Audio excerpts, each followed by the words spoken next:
오늘은 북이스라엘이 멸망한 이유, 북이스라엘이 멸망한 이유이란 제목으로 말씀을 상고합니다. 여기서 이제 공식적으로 북이스라엘이 멸망한 내용을 이제 잠깐 짚고, 이제 앞으로는 이제 북이스라엘은 없습니다. 나머지는 계속 남유다의 역사를 이제 진행해 나가게 되는데, 나라의 그 민족의 반쪽이 이제 없어진 것이나 다름이 없어요. 그러나 소수 남은 자들은 있어요. 그건 뭐냐면 여호와의 신앙을 끝까지 지키고 어디로 가든지 그들이 살고 있는 땅에서 그 이방 신이나 이방 문화에 젖지 않고 소수는 끝까지 하나님 말씀 지킨 사람들, 그런 사람들이 또 세월이 흐르면서 점점 하나님께서 불러 모으시는 이러한 남은 자들이 있어요. 그래서 다시 이스라엘이 명맥이 또 이어지는 걸 볼 수가 있는데, 어떻든 크게는 나라가 망해버리고 민족이 섞여버립니다. 그래서 나라가 쪼개진 지 200년 만에 이제 북이스라엘 망하고, 남유다는 거기서 한 140년 정도 더 이어져서 바벨론 시대까지 와가지고 또 망해요. 그러나 북이스라엘과 남유다가 망하는 정도가 좀 차이가 있는데, 북이스라엘은 아수르에게 망하는 바람에 흩어버리는 정책을 썼고, 남유다는 바벨론에게 망했는데, 바벨론은 그들을 포로로 끌고 가서 한 곳에서 집단적으로 포로 수용소를 만들어 놓고 살게 했어요. 그래서 그들이 이방 민족과 섞이지 않고 오히려 망한 것을 회개의 기회로 삼아서 거기서 이렇게 다니엘 같은 그 또 새 친구, 에스라, 느헤미야 같은, 에스더, 이런 인물들이 이제 거기서 나온 겁니다. 그래서 그 신앙이 오히려 더 단단해져 가지고 이제 포로에서 1차, 2차, 3차로 돌아오게 하니까 오히려 유다 나라가 다시 정통성을 되찾은 거예요. 그래서 우리가 오늘 본문에서 이제 깨달아야 될 게 뭐냐? 왜 망했느냐? 이유가 있잖아요. 하나님이 뭐를 중요하게 여기셨느냐? 세 가지가 있어요. 첫째는 1절부터 6절까지 보면 인간적인 약은 꾀를 부렸기 때문이라는 거예요. 이들이 안 망할 수도 있었어요. 근데 오히려 인간적인 꾀를 더 내려다가 더 빨리 망한 겁니다. 그게 뭐냐? 이미 아수르가 북이스라엘을 2번이나 침공해가지고 항복을 받아내고 이제 조공만 바쳐라. 그래서 말하자면 완전히 망하게는 안 했어요. 조공을 바치면 그 명맥을 유지하도록 이렇게 이미 2차례를 침공해서 그런 체제가 굳어졌는데, 이 마지막 19대 호세아 왕이 그렇게 하다가 어떻게 해서라도 다시 독립해야 되겠다라는 생각을 하고 새로운 방법을 생각해낸 것이 남쪽에 있는 이 애굽하고 힘을 합하면 가능할 수 있다, 이렇게 본 거예요. 그래서 애굽하고 힘을 합해가지고 북쪽의 아수르를 몰아내겠다, 이렇게 작전을 세웠는데 이게 실패해요.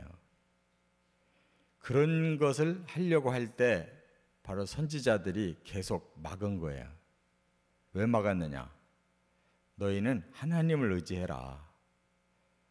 영적인 방법으로 해결해야지 인간적인 방법으로 해결하려고 하니까 이리 붙었다 저리 붙었다 해가지고 오히려 강대국에게 더 이용만 당하는 거지, 강대국이 너희를 살리는 게 아니다. 애굽은 자기들과 붙으면 너희들이 아수르를 물리칠 수 있다 이렇게 자꾸 종용해요. 왜냐하면 자기들도 힘을 합할수록 좋으니까. 그러나 그들이 이스라엘을 위해서 그런 말을 하는 게 아니에요. 자기들을 위해서 이용하려고 하는 거지. 지금 이 세계의 국제 무대도 똑같습니다. 믿을 나라가 없는 거예요. 그런데 자꾸 사람의 꾀로 일로 붙었다 절로 붙었다 하려고 하면 오히려 더 빨리 망할 수가 있어요. 그래서 사람을 믿지 말고 하나님 믿어라. 그래서 이 세계는 강대국을 하나님이 내시기도 하고 멸하기도 하시는데, 강하면 무조건 잡으려고 하고 약하면 함부로 학대하려고 하는 이러한 인간의 죄성이 문제인 거예요. 이리 붙었다 저리 붙었다 상황대로 막 변하는 거, 그거는 의가 아니라는 거예요. 그건 공의가 아니라는 거예요. 그러니까 우리 인생들이 자꾸 이 머리만 굴려가지고 약삭 빠르게 살으려고 이리저리 자꾸 흔들리니까 결국 짓는 거는 죄밖에 없는 거예요. 사람이 올곧게 살으려면 하나님에게만 붙어야 돼요. 그래서 하나님이 가르치는 그 정의로움대로 공의대로 살면 잠깐은 힘들어도 나중에는 평안한 길을 가는 거예요. 이처럼 사람의 꾀로 살면 안 된다는 것을 깨달으시기 바랍니다. 두 번째, 7절부터 12절까지는 여호와와 언약을 버렸기 때문이라는 거예요. 하나님과 하나님이 주신 언약을 버렸다, 이렇게 지금 말씀을 했는데, 그 하나님이 누구냐면 출애굽을 시켜주신 하나님이래요. 여기 본문에. 그 출애굽이 뭐예요? 애굽에서 400년 동안 살면서 그들이 점점 종살이를 하게 됐잖아요. 그래서 인구는 불어나서 좋았는데 그 애굽 나라에 종이 돼버려 가지고 도저히 살 수가 없는 이런 노예 생활을 하니까 그들이 하나님께 부르짖은 거예요. 그래서 구원시켜 주셨잖아요. 그래서 광야 40년을 거쳐서 가나안 땅을 주셨기 때문에 그 가나안 땅을 이제 차지하고 다윗 시대 같은 그런 왕성한 나라까지 됐잖아요. 그런데 그때부터 왜 꺾어졌느냐? 바로 솔로몬 때부터 이 우상 숭배하기 시작해가지고 나라가 두 쪽 났잖아요. 근데 북이스라엘은 첫 번 왕 여로보암부터 계속 우상 숭배한 거예요. 그러니까 이 역사를 쭉 따라가 보면 결국은 하나님 때문에 구원받았는데 하나님을 버렸어요. 그리고 계속 그 가나안 땅에 이방 신들을 받아들이고 또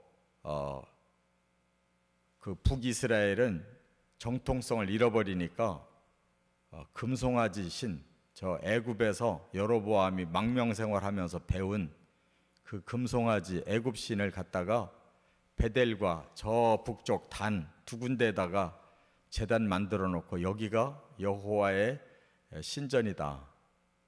그래서 예루살렘 가지 말고 너희는 여기서 계속 제사 드리고 하나님 복 받으면 된다. 이렇게 살짝 섞어버렸단 말이에요.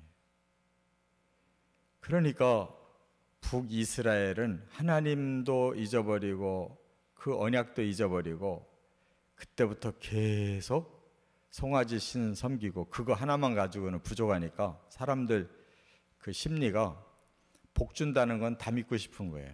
그러니까 다신교가 되는 겁니다. 이 신에게도 복 받고 저 신에게도 복 받자. 그게 가장 야가 빠진 인간의 종교성이에요. 그래서 지금도 그런 나라들이 있잖아요. 모든 신 다 믿는 나라들. 근데 그것을 하나님이 가장 싫어하는 거예요. 어떻게 창조주는 한 분이고 이스라엘을 구원한 하나님은 한 분인데 그 은혜를 잊어버리고 또 하나님이 주신 이 법도가 사람이 사는 가장 올바른 길인데 그거 버리고 그냥 사람이 주체가 돼가지고 자기들이 유리하면 이신 저신 다 믿고 또 본능적인 타락을 자꾸 불러일으켜주는 그러한 잡탕 이런 종교를 받아들여서 거룩한 채 하면서 실제로는 모든 욕망을 다 쏟는 이런 가짜 종교를 믿는단 말이에요. 사람들이 이단을 믿는 것도 똑같아요. 하나님 잘 믿는 것처럼 만드는데 오히려 사람들이 가지고 있는 가장 큰 욕망을 채워주는 이러한 종교가 이단인 거예요. 그래서 끝에 가서 다 돈으로 몰아가게 하고 그리고 돈 때문에 다 망하게 하고 육신의 정욕 때문에 다 망하게 하고 이단의 끝은 마지막에 돈 싸움, 권력 싸움 하다가 다 흐트러지는 거예요. 바로 그렇게 살았기 때문에 사람들의 정신이 망가지는 거고 그 영성이 죽어버리는 거예요. 그래서 북이스라엘은 망한 거예요.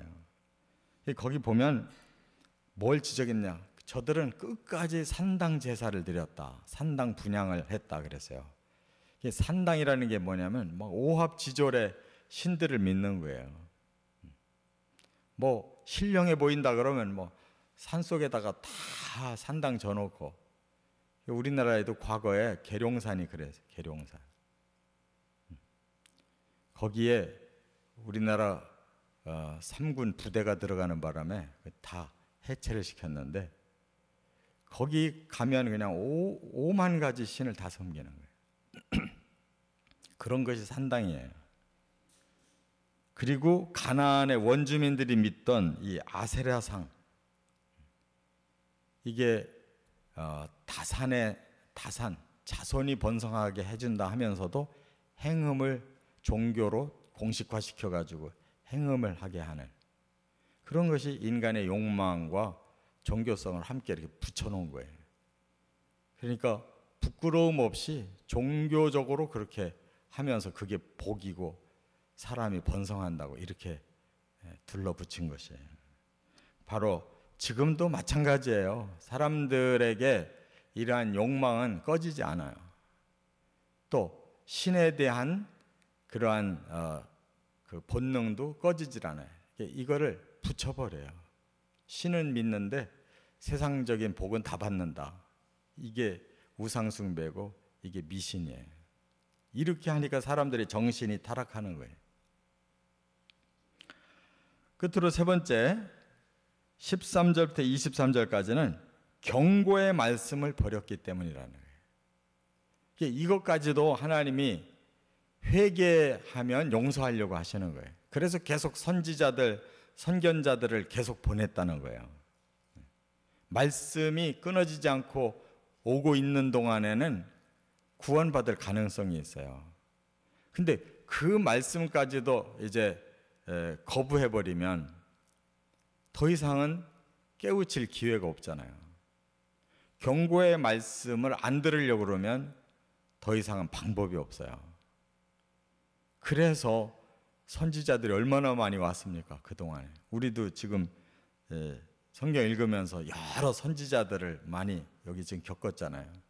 근데 끝까지 안 들은 거예요. 그래서 이제 결국 멸망하게 됐다는 겁니다. 그러니까 하나님이 가장 그 마음 속상할 때 쓰시는 단어가 있어요. 목이 곧은 자들이다. 오늘 본문에도 그러잖아요. 너희가 목이 곧아서 그래. 자기 생각을 안 버리고 하나님 앞에 굽히려고 안 하는 거예요. 끝까지 지 고집을 부리려고 하는 거예요. 그러니까 그게 목이 꼿꼿한 거지. 겸손하게 자기가 잘못했구나라고 반성을 하는 사람은 가능성이 있는데 반성을 안 하는 사람들, 내 생각이 뭐가 잘못됐어, 내가 이만하면 얼마나 훌륭하게 잘 사는데 나만큼만 해봐, 이렇게 자기를 우월하게 생각하고 자기 생각을 끝까지 밀고 나가는 사람들이 있어요. 회개라는 게 없는 사람이 있어요. 돌이킴이라는 게 없는 사람들, 이 사람들은 불가능한 거예요. 그게 바로 목이 고든 거예요. 마음이 너무 굳어 있고 자기 고집에 똘똘 뭉쳐 있는 사람들. 그래서 하나님께서 그렇게 200년간을 기다려 주셨는데 초대 여로보암 왕부터 19대 호세아 왕까지 하나도 안 변했다는 거예요. 조금도 안 변했어요, 북이스라엘이. 그러니까 하나님이 내쳐버린 거예요. 더구나 가장 잔인한 아수르 제국에다가 줘버렸어요. 그래서 북이스라엘을 점령한 다음에 아수르가 분산작전을 시킨 거예요. 이스라엘 사람들은 전부 이방 땅으로 다 쫓아내고 또 이방 나라 사람들 전부 여기저기서 끌어 들어가지고 살게 하니까 민족이 섞여버리잖아요. 그럼 종교가 더 다양해지는 거예요. 거기에 소수만이 하나님 붙들고 사는 거지 다수는 다 피가 섞이고 종교가 섞여가지고 다 망한 거예요. 그러니까 하나님 마음을 우리가 깨달아야 돼요. 하나님은 오죽 이렇게 그들이 마음이 굳어버리고 목이 곧아서 더 이상 변하지 않는구나 하니까 버리시잖아요. 우리는 하나님 말씀이 있다는 것이 얼마나 다양해요. 그 말씀을 들을 때 나 자신을 돌이켜야 되고 그 말씀 앞에 우리가 고개를 숙이고 회개만 하면 구원시키는 하나님, 그 은혜에 항상 귀 기울이고 살아가시기를 주의 이름으로 축원합니다.